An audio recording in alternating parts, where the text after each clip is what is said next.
Good morning, everybody. Welcome to Sociology class. Myself, Sri G.D. Kadalagi, lecturer in Sociology, KLE Societies, J.R. Bhagyawadi Arts, Science and Commerce PU College, Nippani. Dear students, today we will discuss on women empowerment. ಎಲ್ಲರಿಗೂ ಶುಭ ಮುಂಜಾನೆ. ಸಮಾಜಶಾಸ್ತ್ರ ತರಗತಿಗೆ ತಮಗೆ ಸ್ವಾಗತ. ನಾನು ಜಿ.ಡಿ. ಕಡಲಗಿ, ಸಮಾಜಶಾಸ್ತ್ರ ಉಪನ್ಯಾಸಕರು, KLE ಸಂಸ್ಥೆಯ J.R. Bhagyawadi ಕಲಾ ವಿಜ್ಞಾನ ಮತ್ತು ವಾಣಿಜ್ಯ ಪದವಿ ಪೂರ್ವ ಮಹಾವಿದ್ಯಾಲಯ ನಿಪ್ಪಾನಿ. ಸ್ನೇಹಿತರೆ, ಇವತ್ತು ನಾವು ಮಹಿಳಾ ಸಬಲೀಕರಣದ ಕುರಿತು ತಿಳಿದುಕೊಳ್ಳೋಣ.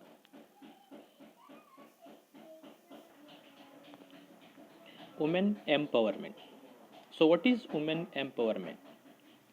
Here the term empowerment means to give power or authority. It is the act of giving power to particular group. That is called empowerment.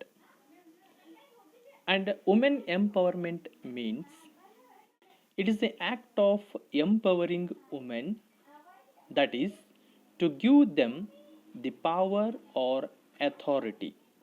That is called women empowerment. Women are denied certain rights, freedom, equality, and privileges, and even called as an weaker section. So, here to provide some privileges and improve their life as well as personality, here we are giving an power authority to particular women class.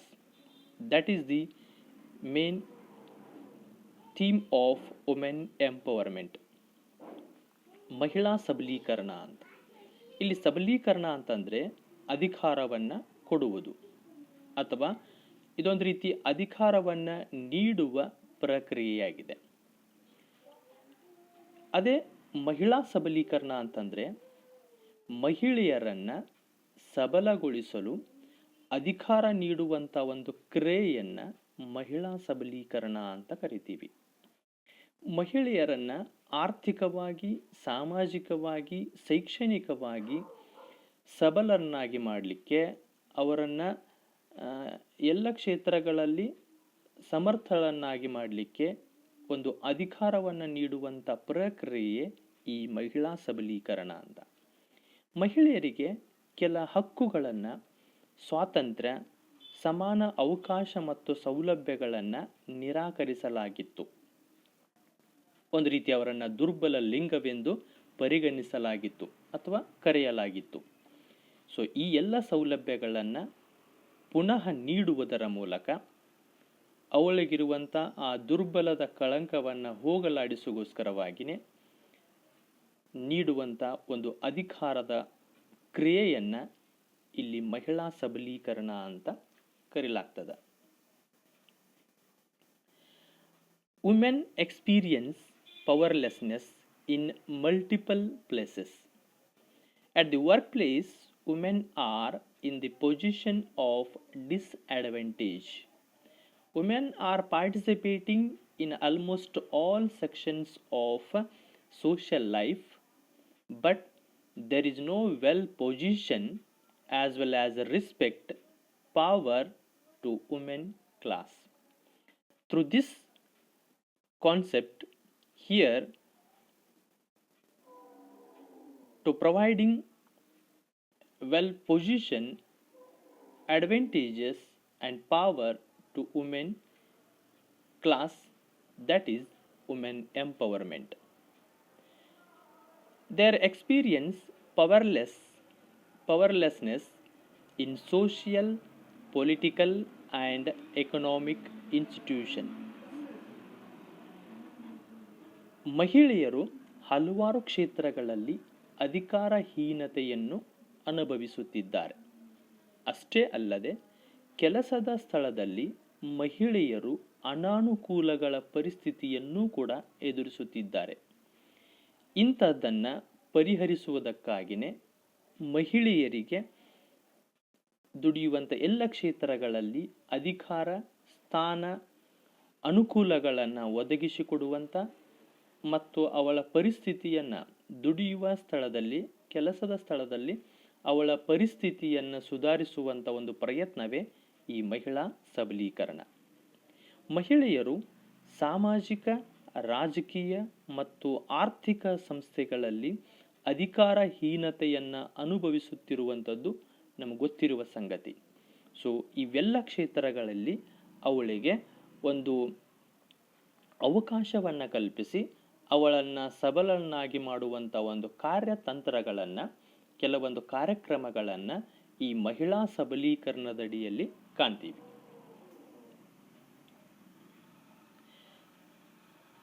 For the improvement of women life, to provide an well position, to provide advantages, to provide power, here the government have some strategies, plans, programs for the empowerment of women. We classified into three typely. Some are legal strategies, and some are social strategies and economic strategies. ಮಹಿಳೆಯರನ್ನು ಸಬಲರನ್ನಾಗಿ ಮಾಡಲಿಕ್ಕೆ, ಮಹಿಳೆಯರ ಜೀವನದಲ್ಲಿ ಒಂದು ಹೊಸತನವನ್ನು ಸ್ಥಾಪಿಸಲಿಕ್ಕೆ, ಅವರಿಗೆ ಅವಕಾಶಗಳನ್ನು, ಸೌಲಭ್ಯಗಳನ್ನು, ಅಧಿಕಾರವನ್ನು ನೀಡುವುದಕ್ಕಾಗಿಯೇ ಸರ್ಕಾರ ಕೆಲವೊಂದು ಕಾರ್ಯಕ್ರಮಗಳನ್ನು, ಕಾರ್ಯತಂತ್ರಗಳನ್ನು ರೂಪಿಸಿದೆ. ಈ ಮಹಿಳಾ ಸಬಲೀಕರಣಕ್ಕಾಗಿ ರೂಪಿಸಿರುವಂಥ ಕಾರ್ಯತಂತ್ರಗಳನ್ನು ನಾವು 3 ರೀತಿಯಾಗಿ ವರ್ಗೀಕರಿಸುತ್ತೇವೆ. ಒಂದು ಕಾನೂನಾತ್ಮಕ ತಂತ್ರಗಳು, ಸಾಮಾಜಿಕ ತಂತ್ರಗಳು ಮತ್ತು ಆರ್ಥಿಕ ತಂತ್ರಗಳು. First here we discuss legal strategies for the empowerment of women. Here the criminal justice system has to approach women's exploitation with a sociological perspective. So there is a necessary legal help to needy women. And even organized women group has to help women seeking protection through legal measures. So the independent Indian government implementing some protection legal measures to give power to women. They are Hindu Marriage Act of 1955, Dowry Prohibition Act of 1984, Domestic Violence Protection Act of 2005. There are so many legal measures to protection of women rights, women position and women property. ಮೊದಲನೇದು ಕಾನೂನಾತ್ಮಕ ತಂತ್ರಗಳು ಅಂತ. ಮಹಿಳೆಯರ ಒಂದು ಶೋಷಣೆಯನ್ನ ಸಮಾಜಶಾಸ್ತ್ರೀಯ ಹಿನ್ನೆಲೆಯಿಂದ ನೋಡುವಂಥದ್ದು ಒಂದು ನ್ಯಾಯಾಂಗ ವ್ಯವಸ್ಥೆಯಲ್ಲಿ ನಾವು ಕಾಣ್ತೀವಿ. ಅವಳ ಶೋಷಣೆಯನ್ನ ಸಮಾಜಶಾಸ್ತ್ರೀಯ ದೃಷ್ಟಿಕೋನವಾಗಿ ನ್ಯಾಯಾಂಗ ವ್ಯವಸ್ಥೆಯ ಮೂಲಕ ನೋಡುವಂಥದ್ದನ್ನು ಕಾಣ್ತೀವಿ. ಮಹಿಳೆಯರಿಗೆ ಕಾನೂನಿನ ನೆರವು ಅನ್ನುವಂಥದ್ದು ಅತ್ಯಗತ್ಯವಾಗಿದೆ. ಮಹಿಳಾ ಸಂಘಟನೆಗಳು ಬಯಸುವ ರಕ್ಷಣೆ, ಅದಕ್ಕೆ ಪೂರಕವಾಗಿ ಸ್ತ್ರೀಯರಿಗೆ ಕೆಲವೊಂದು ಶಾಸನಾತ್ಮಕ ಕ್ರಮಗಳ ಮೂಲಕ ನೆರವನ್ನು ನೀಡುವಂಥ ಪ್ರಯತ್ನವನ್ನು ಸ್ವತಂತ್ರ ಭಾರತ ಮಾಡಿದ್ದನ್ನು ಕಾಣ್ತೀವಿ. ಮಹಿಳೆಯರ ಸ್ಥಾನವನ್ನು ಪುರುಷರಂತೆ ಅಥವಾ ಪುರುಷ ಸಮಾನವಾಗಿ ಒದಗಿಸಲು ರೂಪಿಸಿರುವಂಥ ಕೆಲವೊಂದು ಶಾಸನಾತ್ಮಕ ಕ್ರಮಗಳೆಂದರೆ 1955ರ ಹಿಂದೂ ವಿವಾಹ ಕಾಯ್ದೆ ಪುರುಷನಷ್ಟೇ ಮಹಿಳೆಯು ಕೂಡ ಈ ಹಿಂದೂ ವಿವಾಹದ ಮೂಲಕ ತನ್ನ ವಿವಾಹ ಬಗ್ಗೆ, ಬಾಳ ಸಂಗಾತಿಯ ಆಯ್ಕೆಯ ಬಗ್ಗೆ ಒಂದು ಹಕ್ಕನ್ನು ನೀಡ್ತದೆ. ವರದಕ್ಷಿಣಾ ನಿಷೇಧ ಕಾಯ್ದೆ 1984ರ ವರದಕ್ಷಿಣಾ ನಿಷೇಧ ಕಾಯ್ದೆ ಅದನ್ನೊಂದು ಸಾಮಾಜಿಕ ಕಳಂಕ, ಅಪರಾಧವೆಂದು ಪರಿಗಣಿಸಿ ಇದರಿಂದ ಮಹಿಳೆಯರನ್ನು ರಕ್ಷಿಸುವ ಕೆಲಸ ಮಾಡ್ತದೆ. 2005ರ ಕೌಟುಂಬಿಕ ದೌರ್ಜನ್ಯ ತಡೆ ಕಾಯ್ದೆ ಕುಟುಂಬದಲ್ಲಿ ಮಹಿಳೆಯರ ಮೇಲಾಗ್ತಾ ಇರುವಂಥ ದೌರ್ಜನ್ಯವನ್ನು ತಡೆಯುವಂಥ ಕಾಯ್ದೆ. ಇವು ಕೆಲವೊಂದು ಕಾನೂನಾತ್ಮಕ ಕ್ರಮಗಳು ಮಹಿಳೆಯರನ್ನು ರಕ್ಷಿಸುವ, ಅವರಿಗೆ ಒಂದು ಸ್ಥಾನವನ್ನು ನೀಡುವಂಥ ಪ್ರಯತ್ನವನ್ನು ಮಾಡ್ತಾ ಇದ್ದಾವೆ. Then second one, social strategies for the empowerment of women. Here, establishment of women welfare services for give solution some social issues related to women. And another one, legal literacy of women through mass media. Here mass media played most important role to provide social position to women, giving legal literacy. And another one, help of neighbors, those women are abused. In Indian society, abused women are neglected and boycott from the society, family as well as society. But here, socially, we have to neighbors or family members help those who are abused.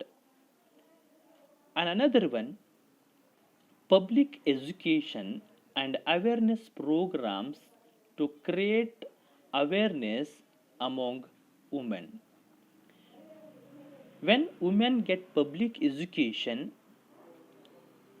then automatically they take a position in social activities.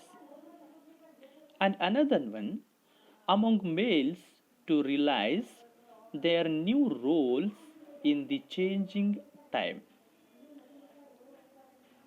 The male are must and should change their mindset. The roles of women are changed in the present scenario. We have to react, we have to treat them women what the present society needs or suggest. So these all are some social measures, strategies to improve women socially. ಎರಡನೆಯ ಕ್ರಮ ಸಾಮಾಜಿಕ ತಂತ್ರಗಳು. ಒಂದು, ಮಹಿಳಾ ಕಲ್ಯಾಣ ಕಾರ್ಯಕ್ರಮಗಳ ಜಾರಿ. ಮಹಿಳೆಯಲ್ಲಿರುವಂಥ ಕೆಲವೊಂದು ಸಮಸ್ಯೆಗಳನ್ನು, ಕೆಲವೊಂದು ದೌರ್ಬಲ್ಯಗಳನ್ನು ಪರಿಹಾರ ಮಾಡೋಗೋಸ್ಕರವಾಗಿಯೇ ಮಹಿಳಾ ಕಲ್ಯಾಣ ಕಾರ್ಯಕ್ರಮಗಳನ್ನು ಜಾರಿಗೊಳಿಸಿ ಅವಳನ್ನು ಸಾಮಾಜಿಕವಾಗಿ ಮುಕ್ತಗೊಳಿಸುವಂಥದ್ದು.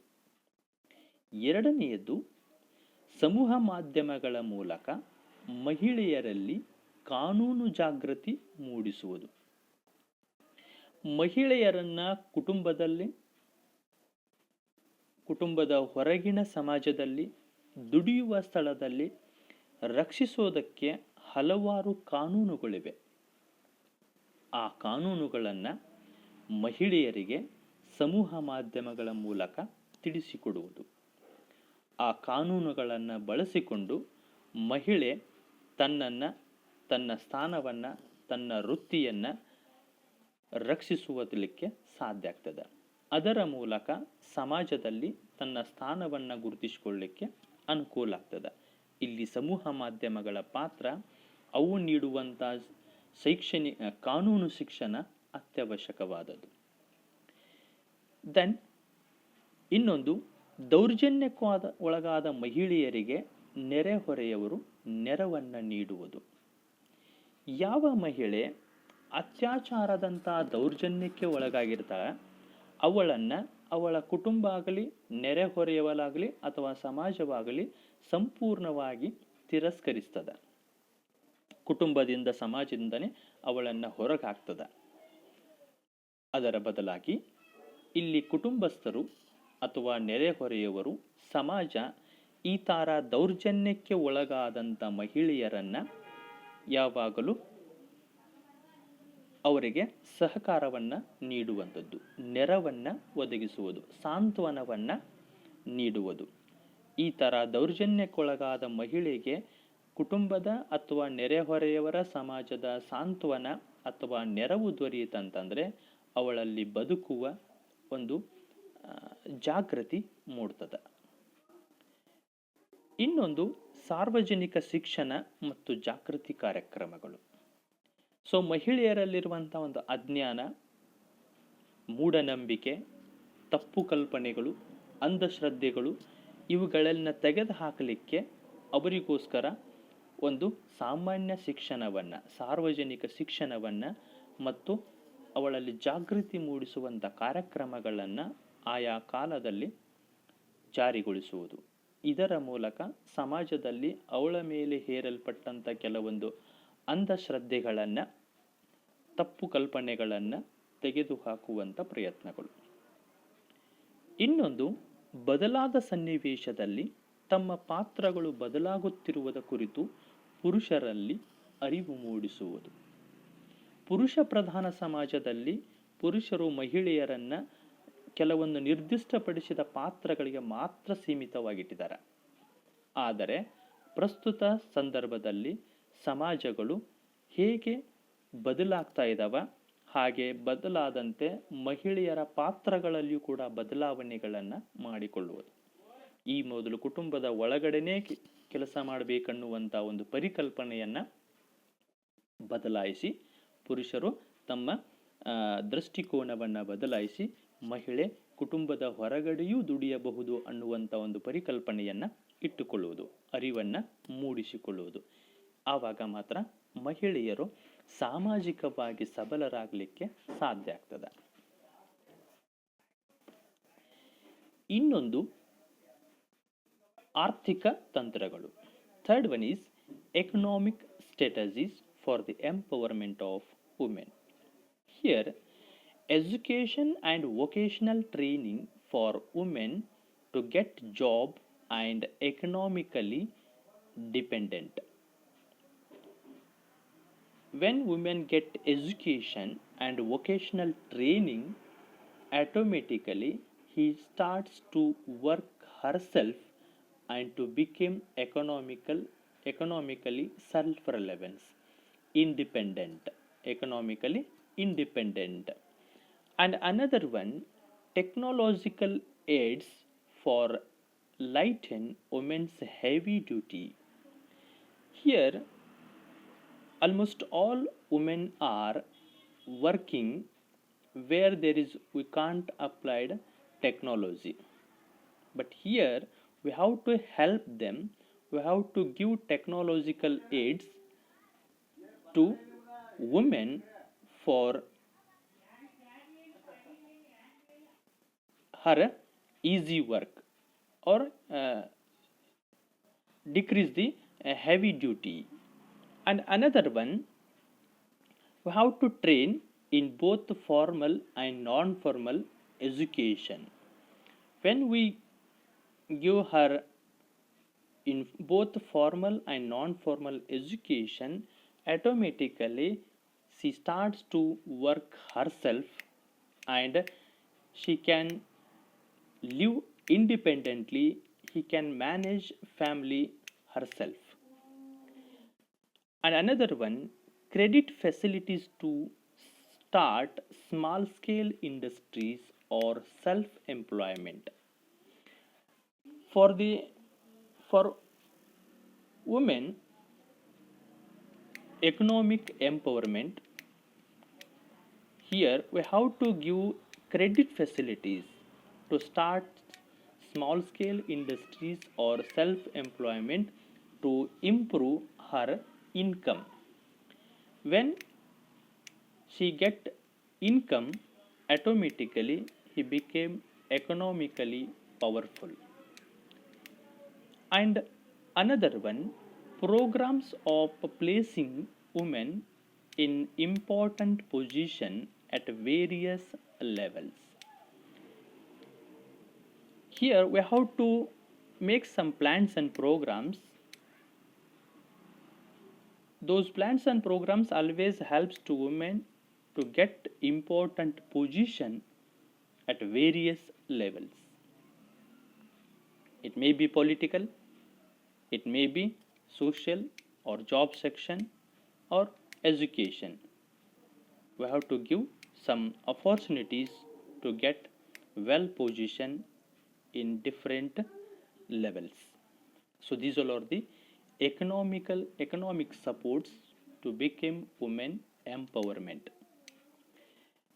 ಆರ್ಥಿಕ ತಂತ್ರಗಳು ಅಥವಾ ಕಾರ್ಯಕ್ರಮಗಳು ಮಹಿಳೆಯರನ್ನ ಆರ್ಥಿಕವಾಗಿ ಸಬಲಗೊಳಿಸಲಿಕ್ಕಿರುವಂಥ ಕೆಲವೊಂದು ಕ್ರಮಗಳೆಂದರೆ, ಮಹಿಳೆಯರು ಆರ್ಥಿಕವಾಗಿ ಸ್ವಾವಲಂಬಿಯಾಗಲು ಮತ್ತು ಉದ್ಯೋಗ ಪಡೆಯಲು ಶೈಕ್ಷಣಿಕ ಮತ್ತು ವೃತ್ತಿ ತರಬೇತಿಗಳನ್ನು ನೀಡುವುದು.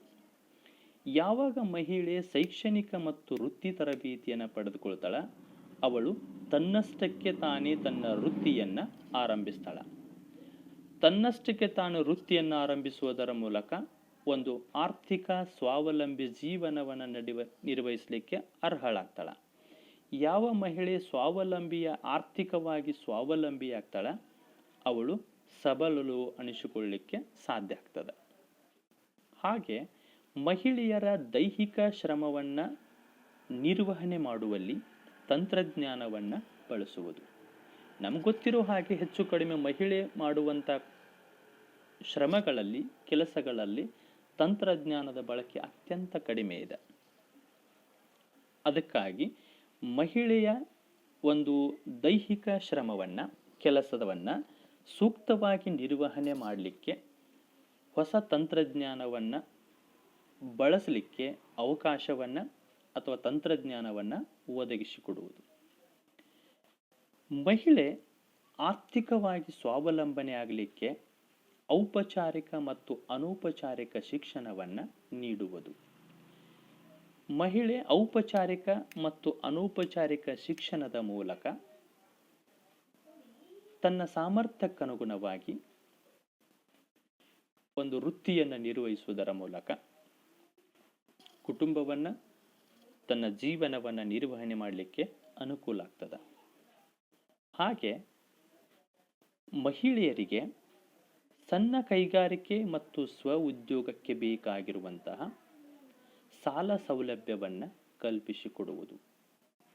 ಸೊ ಮಹಿಳೆಗೆ ದುಡಿಯುವ ಹಾಗೆ ನಿರಂತರವಾಗಿ ಕೆಲಸದಲ್ಲಿ ತೊಡಗುವ ಅವಕಾಶವಿದ್ದರೂ ಹಣದ ಕೊರತೆ ಇರುತ್ತದೆ. ಆ ಹಣದ ಕೊರತೆಯನ್ನು, ಸೌಲಭ್ಯವನ್ನು ಒದಗಿಸಿಕೊಟ್ಟರೆ ಅದರ ಸೂಕ್ತ ಪ್ರತಿಫಲವನ್ನು ಅವಳು ಪಡೆದುಕೊಳ್ಳಲಿಕ್ಕೆ ಸಾಧ್ಯ ಆಗ್ತದೆ. ಯಾವಾಗ ಮಹಿಳೆ ಸಣ್ಣ ಕೈಗಾರಿಕೆ ಅಥವಾ ಸ್ವ ಉದ್ಯೋಗದಲ್ಲಿ ತೊಡಗುತ್ತಾಳ, ಅವಳ ಆದಾಯ ಹೆಚ್ಚಿಗೆ ಆಗ್ತದೆ.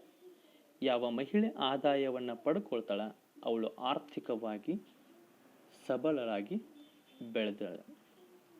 ಹಾಗೆ ವಿವಿಧ ಹಂತಗಳ ಹುದ್ದೆಗಳಿಗೆ ಮಹಿಳೆಯರಿಗೆ ಅವಕಾಶ ನೀಡುವಂಥ ಯೋಜನೆಗಳನ್ನು ಜಾರಿಗೊಳಿಸುವುದು.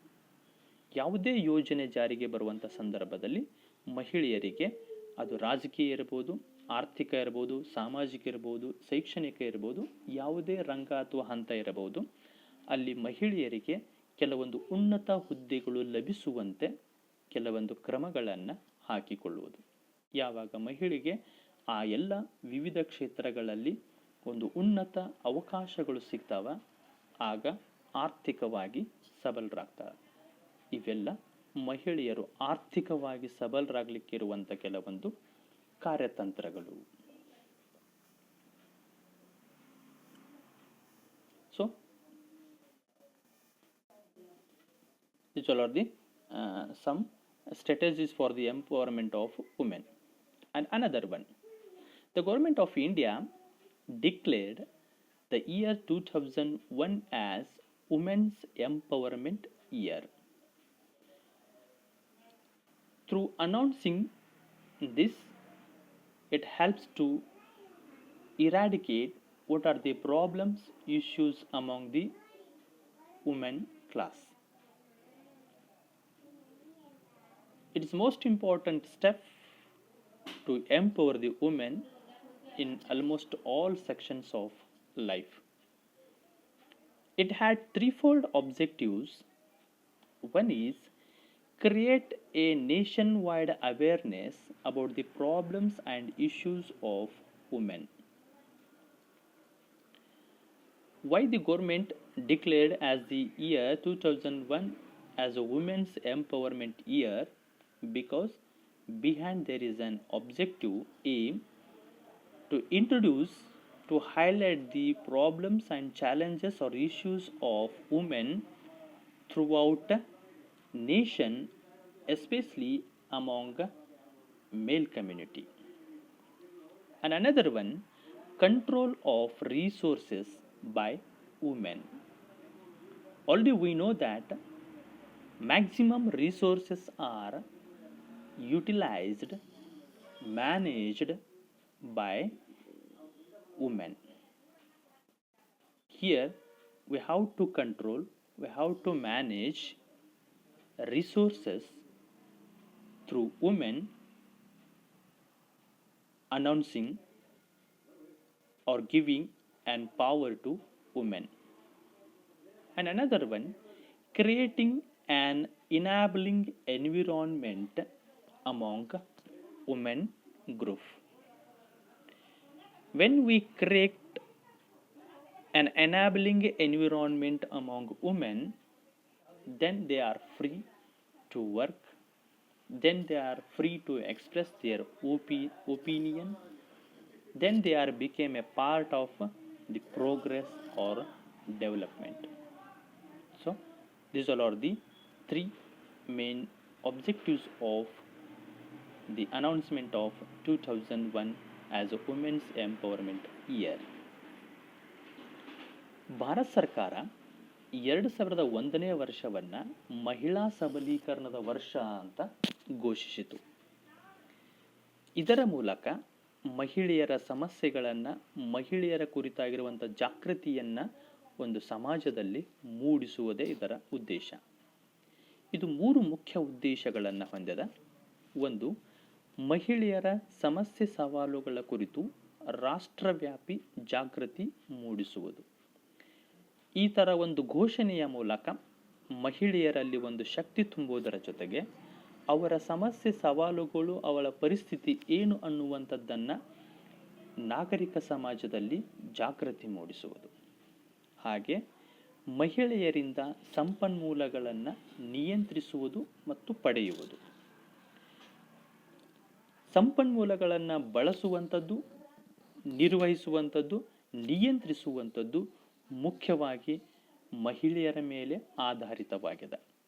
ಆ ಕಾರಣಕ್ಕಾಗಿ ಮಹಿಳೆಯರ ಮೂಲಕ ಈ ಸಂಪನ್ಮೂಲಗಳನ್ನು ಪಡೆಯೋದರ ಜೊತೆಗೆ ನಿಯಂತ್ರಿಸುವಂಥದ್ದನ್ನು ಕೂಡ ಇದರ ಮುಖ್ಯ ಉದ್ದೇಶ. ಹಾಗೆ ಸ್ವಾಯತ್ತತೆಯ ವಾತಾವರಣವನ್ನು ಮಹಿಳೆಯರಿಗೆ ಕಲ್ಪಿಸುವುದು. ಯಾವಾಗ ಮಹಿಳೆ ಸ್ವಾಯತ್ತತೆಯ, ಸ್ವತಂತ್ರತೆಯ ವಾತಾವರಣವನ್ನು ಅನುಭವಿಸ್ತಾಳ, ಅವಳು ಮುಕ್ತವಾಗಿ ಸಾಮಾಜಿಕ ಅಭಿಪ್ರಾಯಗಳನ್ನು, ಮುಕ್ತವಾಗಿ ದುಡಿಯುವ, ತನ್ನ ಶಕ್ತಿಯನ್ನು, ತನ್ನಲ್ಲಿರುವಂಥ ಜ್ಞಾನವನ್ನು ಹಂಚಿಕೊಳ್ಳಲಿಕ್ಕೆ ಸಾಧ್ಯ ಆಗ್ತದೆ. ಸೊ ಈ ಒಂದು ಉದ್ದೇಶವನ್ನಿಟ್ಟುಕೊಂಡೇ ಸರ್ಕಾರ 2001ನೇ ವರ್ಷವನ್ನು ಮಹಿಳಾ ಸಬಲೀಕರಣ ವರ್ಷ ಅಂತ ಘೋಷಿಸ್ತದೆ. So remaining some concepts are here to discuss in next class.